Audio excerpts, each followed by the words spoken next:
this video we are going to see about how to run a simple shell script programming in Linux operating system.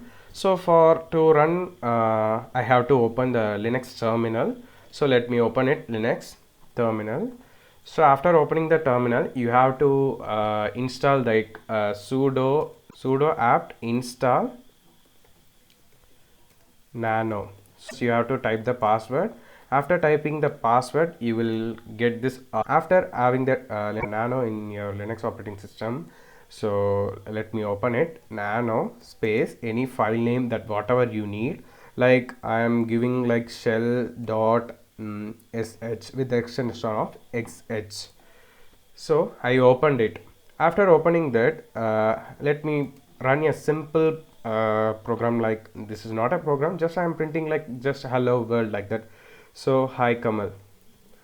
So I am saving it. So Control S. So coming out of the nano text editor. So Control X. So let me this file will be in non-executable mode, so I have to change the mode like chmod plus into executable mode, chmod shell dot sh. Then this file is changed.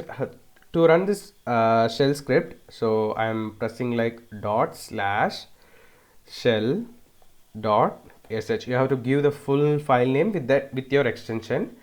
Before that you have to give that dot slash to run the file. So you can see the output like hi Kamal. So if you like this video, press the like button and share it to your friends. Thank you for watching. Thank you friends, bye bye.